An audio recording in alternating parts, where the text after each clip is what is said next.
MTDCNC podcast, sponsored by Langley Alloys. Unique metals for demanding applications, providing first-class performance and an international service. Welcome, everybody, to today's MTDCNC podcast. My name is Lyndsey Vickers, and I'm hosting this podcast.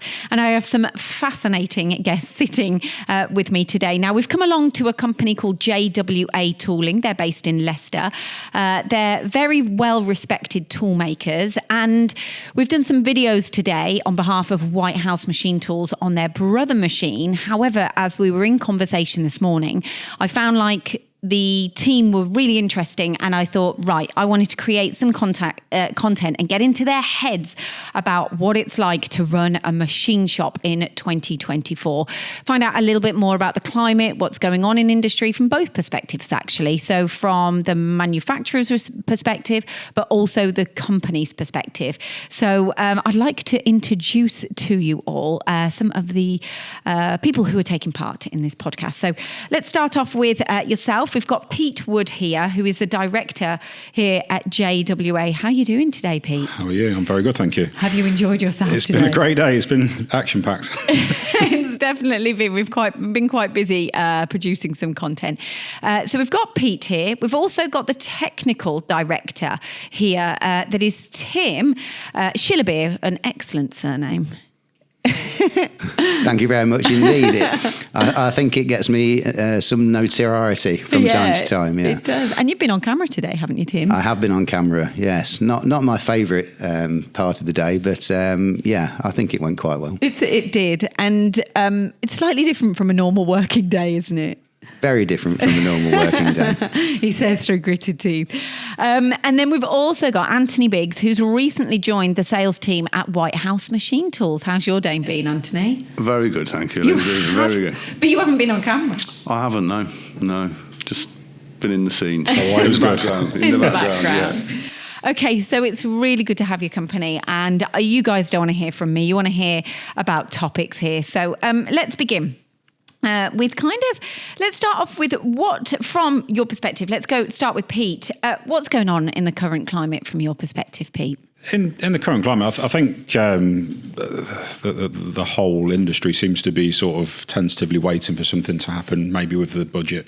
Mm-hmm. And it seems like there's a lot potentially about to happen, and a lot of breaks on at the moment. So, yeah, there's a lot of prep going on, and looking at projects that are going to be going forward. There's a lot of reservation, I think, at the moment from customers, and I think that's echoed with Anthony as well. Or certainly anybody who sells anything at the moment. There is demand there. We are very busy. We're recruiting. We've hired 3 new engineers recently. We've got a new general manager, and that's going really well. So but we're growing into our skin though. So we sort of developed this business during COVID. Got this bigger factory, or the second factory, and filled it with machines, but we didn't sort of recruit because work's sort of been up and down. I'd say currently it's almost like going upstairs with a yo-yo. It's sort of up and down, but there's an upward trajectory there, I think. Yeah. Yeah. And how do you feel about that? What do you think? Are you positive about the future, or? Absolutely, yeah. I think the future is very bright. There's a lot of uncertainty at the moment, but I think the advent of AI and all these sorts of things is only going to make manufacturing stronger. Do you think? Absolutely. You use these tools to your advantage to maybe make more efficient ways of making parts, but it's not going to replace physically making parts. People that use their hands for a living will not be replaced by AI, and if we can become more productive and better for using it, great, but I certainly think it's going to add value to the people that can actually make stuff. And what area are you using AI in the business? I use it all the time. We're often sort of challenging it, throwing questions at it, seeing what it comes up with, and it's surprisingly good. You can ask it to compare 2 grades of material, and it'll give you a report. How these 2 grades differ, so you can share that with a customer. So if you have to offer an alternative material for argument's sake, and they want to know what is the difference, why have you offered me this? Well, there you go, and it's quite a useful tool. It can write a report very quickly for you.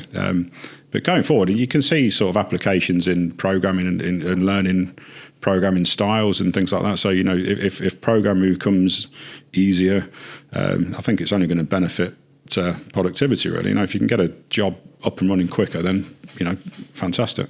And we're all here to make parts and supply industry. So, Tim, what are your thoughts on that? On AI, I've not experimented with it as much as Peter has, but I've certainly been impressed with some of the things you came up with. Some of its abilities to summarise a discussion, such as this, is quite impressive. And also its ability to create spreadsheets from different collated information and actually create something that's usable and a good summary of what's contained in that information, or a good starting point as a template for further developing a spreadsheet. I've certainly been impressed by that. Yeah, it's been. Yeah, I think there's some great tools in there. And if you learn to use it, like the new programming language is English, I think. Yeah. If you can describe accurately what you want it to do, quite often it gets very close, and you can go back with a follow-up question. Go, that's not quite right. Can you do that? Oh, there you go. And it's going to be a game changer. It really is. And I think it will affect a lot of industries, but I think manufacturing, people that make things, plumbers, electricians, all those guys, they're not going to get replaced by AI. No. So yeah, I think I can see if you adopt it and use it to your advantage, then you can only be more efficient and better and get to market quicker. And if we can turn around quotes faster, we can program parts faster. The customers are happier. The customers want parts ever faster than before. Sometimes it's, can you do this in 2 days? And yeah, sometimes, yeah. But quite honestly, if you can find somebody that's available to turn a part around from scratch within 2 days, they're probably struggling for work or whatever. So we're trying to reduce our time to market. From the first point of receiving an RFQ to getting that line on an invoice. If we can use any of those tools to our advantage, then that's going to be a win for us, I think. Are you changing anything? Are there any major changes that you're noticing and you're changing? Like today, obviously, we've spoken about automation. What are probably the latest things that you're progressing with and embracing, bar AI, of course? So, yeah, I mean, I'm a systems guy, so I like to see things visually. I like to have, a lot of the questions that go on is like, what's my next, what's the next job, or what's the most important thing to do next? And everyone's perspective is slightly different. So, the prioritizing jobs is a challenge. So we're using a lot of Power BI technology to sort of dissect our MRP data so we can see what the next priorities are, what customers are, jobs are getting close to completion. Is there any more of those parts further down the chain? Should we make some more of those? So we're doing a lot of that at the moment. But automation is very key to the future of the business, I think. What would we do when you think, like, what if these systems weren't in place? Like, where would we be? Chaos, So yeah, Tim's like, out of business, really.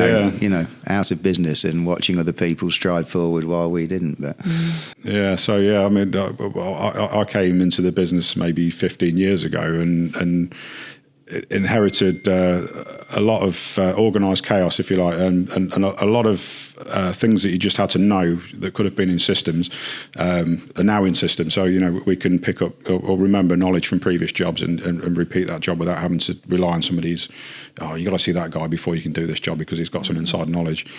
So one of the steps is get a system in place that can organise your materials, your job, your routines, all that kind of stuff, and it really does help to have good systems around. When you want to scale a business as well, you can't just keep scaling chaos. You need to be able to organise and give people. I like that saying. I've never heard that before. You can't keep scaling chaos. I'm sure there's a lot of companies out there going, oh my gosh. Yeah. Your thoughts on it, Anthony?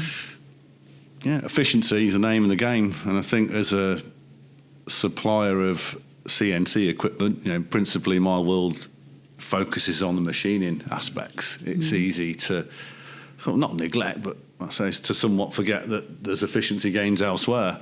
So yeah, anything that helps us become more competitive. Yeah, it's going to be. I think on that as well. We sort of also network the machine. So when we're buying machines, we consider can we get any information out of this machine as well as parts. So everything's tapped into a database, and we can see the performance of the machine. How many parts it's made, all that kind of stuff. And with automation, it's particularly great because you might have a 72-hour cycle and you've gone home for the weekend, but you can tap into your Power BI dashboard to see if your machine's had a crash or if it's still running. So that's great because I only live 6 miles away. I can pop back in. You can just pop in in the hope that it's not happening. Yeah. Okay, let's talk about this machine because as I said earlier, we've come in today to talk about your brother machine and your robot. And I think this is kind of, if you can kind of introduce the system, Anthony, that they've invested in, and then we'll hear why and what's it doing for the company. Because it's a bit, you said in the video quite a few times, Pete, it's a game changer. So we've come today to do the video about the Brother M200 machine, which is 5-axis CNC that's got integrated turn-in, but also has integrated robot loading. So effectively, it's a small 5-axis machine with turn-in that's got robot capability built into it. It's about speed of manufacture. It's about having a compact footprint and being very energy efficient while we're doing it as well. And that's what we are asked more and more as machine tool providers. Directors like yourselves, Pete, they come to us and say, well, ultimately, we want to make things quicker, use up less of our floor space, and if we can keep our energy costs down, then great. So I think those are always going to be closely aligned to why you would buy that type of machine tool, And today in the video, we've sort of got into a bit more of the detail of it. Yeah. But ultimately, it's it's a compact, efficient way of machining. So how's it going for you then, Pete? Fantastic. I mean, Tim's implemented it and rolled it out, if you like. So Tim's completely managed the integration into the business. But from my perspective, it's all great. I see parts flying off there. I see the robot full of billets, and you come in the morning and they're finished. So Tim, can you just explain to everyone the difference between, because you've got Cobot. You've got a Cobot, and you've got and you've got that automation. So, what are the main differences then? I think that there are quite a lot of differences between the Cobot and the Brother BV7 robot. One of the main differences is just how robust the integrated robot is, with the mounting of the robot to the base of the machine, and the fact that it's got a more powerful axis. It moves faster and more accurately. It's also that stable mounting compared to the Cobot, which is stood next to the machine on its own base. Mm-hmm. You have to be really careful when you're moving about it that you don't actually nudge into it and upset all the settings on it. So, we've hardly used the Cobot since we've had the I'll introduce Brother. a real-world problem here that often it's a solenoid or some kind of, it's normally an air solenoid that opens the door on an auto door. And that creates quite a lot of energy. You've got that effectively solenoid banging away in the side of the machine, and that can affect the rigidity and the accuracy of that setup as well. So, really valid points. And the robot on the BV7 has less axis than a normal robot, so there's less working parts, which again helps it with its accuracy and repeatability. But the fact that the robot itself opens the door, and you don't have to have that external mechanism. We'll say nearly always it's an air solenoid. You can get a servo drive on some machines, but it's more stable. Yeah, I think the other thing I do like about the BV7 robot is the fact that it's 3 rotary, 1 linear axis, compared to a 6-axis Cobot, which we have. One of the things I learned when I was implementing the Cobot with 6 axes was that actually getting the gripper jaws perpendicular to the pallet or to the vise in the machine was quite tricky unless you actually went through a process of teaching. It was very difficult to set the world coordinate system so that you could program it to go where you wanted and still be perpendicular to the part that you were trying to pick up.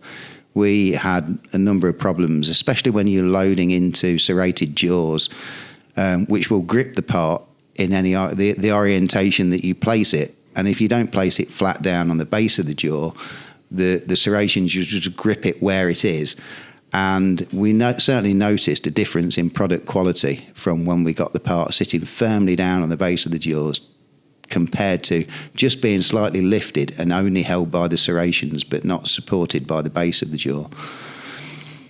And billets, you can put cubic components in there and turned components as well. That's quite interesting.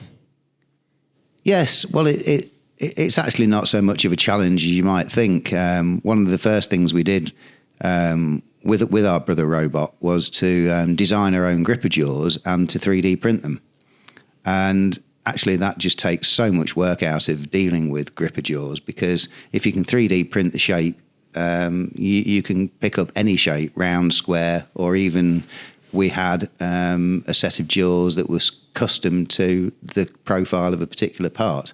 And that just worked really well and just saved us so much time. You know what I love? I started working at MTD about 8 years ago now, and 3D printing it was at the cusp. People were talking about it. And the more and more we speak to companies, you're just embracing it now because you're engineers and you're using it to your advantages, because you're making the trays as well, aren't you? Yes, we make the templates for the trays. Yes. We laser cut those from Perspex sheet. And that's, again, it's so easy just to customise it to a new job. Although we do reuse the trays, we put pockets in them to suit the size of the billet. But if we have a billet that's just a little bit smaller, then we'll reuse that tray rather than make a new complete set of trays. It's not necessary every time. But it does optimise. If you make a specific tray or template to suit the part, it really does optimise the utilisation of the pallet. What would you say is the main advantage of this system then from your perspective? You know, it's quite a new system for you. Is it easy to embrace? And, you know, 'cause it's quite scary taking on something new to a company.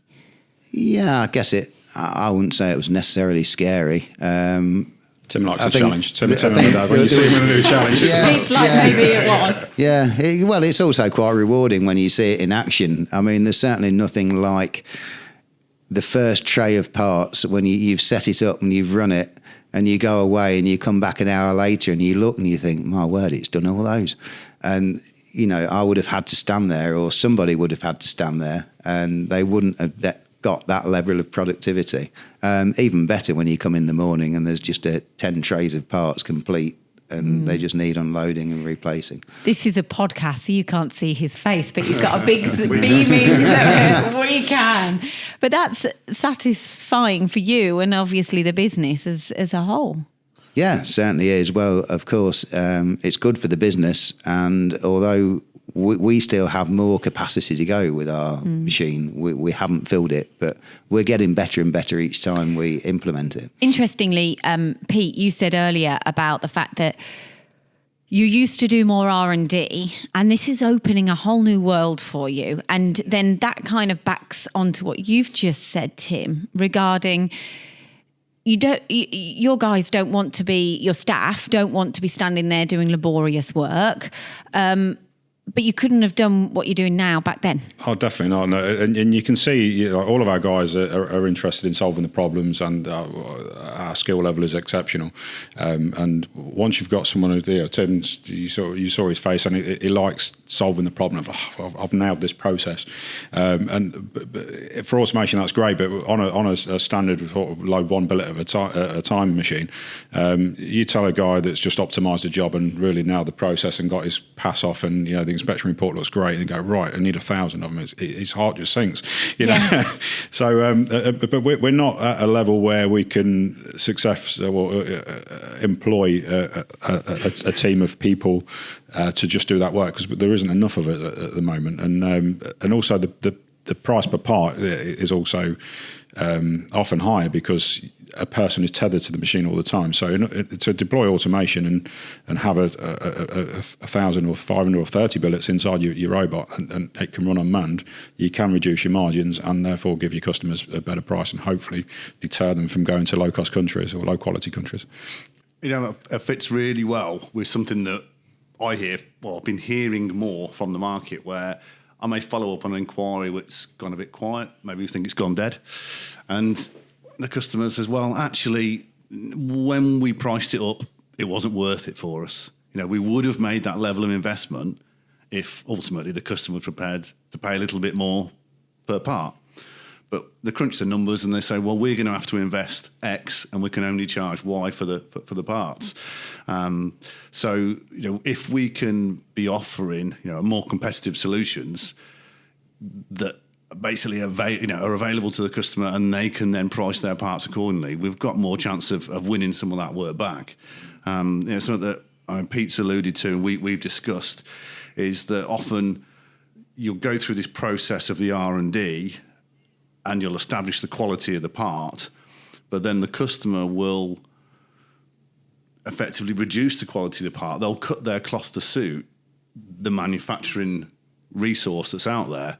So, in simple terms, it may be that they develop the part with really high quality and there's somebody like JWA that does the R&D work. Then when they take it into production, they'll then reduce the quality of that part to match a manufacturer maybe in a lower cost economy. Well, really what we want to be seeing is that work staying within the UK manufacturing. Have you found that? Market. Yeah, absolutely. Yeah, and we're maintaining that level of quality. Yeah, we can only do that if we're getting stuff at the right price point. So we're now able to insert. A customer will typically ask me how much will 1, 5, 10 of these part. We can insert the 500 and 1,000 on our quotes now and say just out of interest, you've not asked, but. We can. You see how cheap they are when the numbers go up, because a lot of buyers don't realise that all of the cost is in the first one. The development time goes into producing your first component, and even once you've developed that process, to go back and make one cold, all of the cost, all your setups, all of your pass-offs, all the quality control stuff that goes into that job is all the cost is in the first component. So as you get larger numbers, you can reduce the price quite dramatically. But also, when you're able to say we'll automate after this point, you can apply a different rate because it's cheaper to run unmanned. And for us, we're a 4-day week operation. We run 10 hours a day, 4 days a week. So we've got 14 hours a day of nothing going on. All this kit's doing nothing, and then there's 3 days in the weekend where there's 24 hours a day, there's nothing going on. So for us, automation is certainly more favourable than, say, a night shift or a weekend shift, because again, a lot of the work we get isn't tag team work. You can't really say, I've done 80% of this job and now I'll pass it to the night shift to finish it off. It's quite onerous work. So automation works best for us. And I love this. I love this topic. I mean, I think we could talk all day about it. Anybody that knows me will have heard me say, where you want to be is lying in your bed at night knowing you're earning money. Yeah, well, that would be lovely. Yeah, we're all like, that would be lovely. Anthony, have you got any goss from your perspective? Anything from the manufacturer's side at like Whitehouse? What are you talking about at the moment? Yeah, I suppose in terms of markets, just to sort of feed off something Pete had mentioned there, that I think generally there seems to be a lot of work out there. But I have to say overall it feels a little flat. And I don't know why that is. There's always an excuse. It's a political one, or there's always seems to be an excuse why people don't want to invest. But it feels a little odd at the moment that I've never had. I don't think I've ever had as many people tell me they're busy, no capacity left, but they're not looking at investing. And it's like something's got to give. And that everybody seems to be saying the same thing, but no one can put the finger on what that is. Available workforce has got to be one of the challenges, though. If you buy 10 new machines, you've got to find 10 new people, or even 5 new people to run them. But like I say, you go back to automation. If you can get it going in your day shift, you're sorted. But yeah, and also we've had the election now, which there was a bit of uncertainty before that point. Sorry, and now it's happened. We all know that the government's changed. We haven't had a budget yet, so as soon as the budget's happened, I expect there'll be mad panic for let's try and win this year back and have the best year ever, and it's usually the case. It just seems a little odd. I don't think people would in the market. No. So you chat to my dad, and he'll tell you he's 40 years in business, next year. But every year there's been an election, and particularly when there's a change of government, it's like the taps just turned off a little bit. Yeah. And there's a card on the table. So it's my dad's birthday in a couple of days, and He's out there in Spain, so he's really sad he couldn't make it today, but he's getting time to spend time with my daughter, which is great. So we were here a few weeks ago, and I met his dad, and he's 80, obviously, and I found out that it was his birthday, so I put his date in my diary. I was like, so I thought I'd send him a card, and then I thought, okay, got this date in our diary, so I thought, right, I'm writing him a card. And he's only gone and jumped on a plane, hasn't he? Okay, we'll kind of wrap this one here up here, but I love asking this question. I'll start off with yourself, Pete. Do you love what you do and why? Absolutely, yeah. I'm fortunate. I've been with this business almost my whole life. And my dad started. I'm 45 now. My dad started at 39 and a half years ago. I remember my dad being at home in the loft on his little drafts board. Sort of draftsman machine, what it was called, drafting table. And he's always had this thirst for if we can get some technology to help my life be a bit better, and what you can see around everything he buys. I mean, he's 18 and he's still buying machinery, and it's great to see. So I've never really seen work and life as two different things.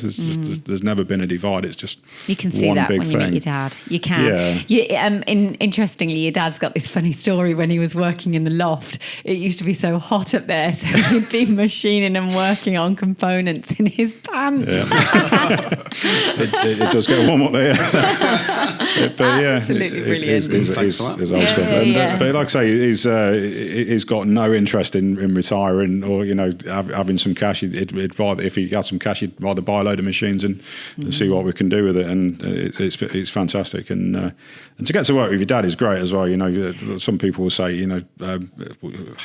could you work with your dad? I think it's great. You don't hear many people in life say, I wish I could go back in time and spend less time with my dad. Yeah. So for me, it's fantastic. I think it's safe to say John is an absolute legend. He is, yeah. He's very well respected and such a knowledge to have around. We have this quote, he taught me everything I know, but I just need to know everything he knows now. I don't think anyone is going to know everything that John knows. Tim, from your perspective, do you love what you do and why? Oh, I certainly enjoy it at work. Yeah, a lot. I'm reaching the age where a lot of my friends are considering retiring, and I'm just thinking, no, what would I do? I think I'd go and buy, if I won the lottery, I'd go and buy a workshop and fill it with machines. And I think, why bother? I've got it here. Yeah. So I just keep coming here instead. It is my lottery, and I just really enjoy the thrill of making a new machining process work. Watching it just be a bit tighter, a bit faster, a bit more efficient, a bit more accurate than it was before. And also as technical director, I think I get quite a thrill out of enabling the other guys to do a bit more than they could. I'm forever trying to provide them with new tools or new ways of working that make their life easier. And often that's a challenge because sometimes they don't pick up on it and they don't use it. And you think, well, I've got to go back and think about that. Why didn't I give them something that they chose to use and refine it until you get to the point where that becomes their first choice? And so I get quite a thrill out of seeing the guys using the technology that I've put in place for them. And do you see the younger workforce really embracing that? Do you get an energy from that? Yeah, certainly. Yeah. When I go around and I see that the guys have set up and programmed and run a job and done it exactly as I hope they would, but without me having to tell them to, just because I've made that the path of least resistance for them. That is quite a thrill, yeah. It's a wonderful company here, and I think the ethos from your father runs through all of you. You can absolutely, see it. Yeah. And like I say, when you see Tim, you can see the delight he gets in solving little challenges that nobody else had even thought of, but you get on well with my dad as well. They solve, it's like watching a couple of geniuses come up with a solution to, everyone's got an idea for solving a problem, but then you sort of get them to in a room and what comes out. But it's great to see, it really is. And kind of from your perspective, it's a different one, Anthony. But do you love what you do? Because you sell machines. I think so. Yeah, I do. And there's obviously days that are pretty challenging, and we all get those. But as much as I love the technology, it has, and I think continues to become more and more about the people as well. Yeah. And that sounds a bit cheesy. No, it's true. But it is really really important to me. And, similar to some of the things that Tim said there, you get a lot of satisfaction and you feel that sense of achievement from seeing things progress. And for some companies, that might be little baby steps. And for others, it's a bit more revolutionary. But when you see people and they're winning, it's hard not to enjoy it. Yeah. Oh, okay. I think that's a nice way to close this and end this. Thank you, all of you, for getting involved in today's podcast. Thank you. I think, is it your first podcast, all of you? Oh, yeah. It is, yes. I genuinely feel like I'm about to commentate on a horse race. I listen to so many, but And they're off. Oh, we're closing up now. Yeah, I know. Yeah. Brilliant. Well, I hope you've all enjoyed it, and I've thoroughly enjoyed being here. You always look after us so well. You always put on a lovely spread for us at lunch. And I think, I've said this about a few companies, not just in engineering, but I think when you do things here at JWA, you do things right. And I think you should be really proud of that. So definitely. Agreed. Thank you. Yeah. Okay. Well, wonderful. Thank you, everybody, for listening to today's podcast. And hopefully we'll be speaking to you about another topic within the wonderful world of manufacturing very soon. Thank you for listening to this episode of the MTDCNC podcast, sponsored by Langley Alloys, specialists in a wide range of exotic materials for any application for all your engineering needs.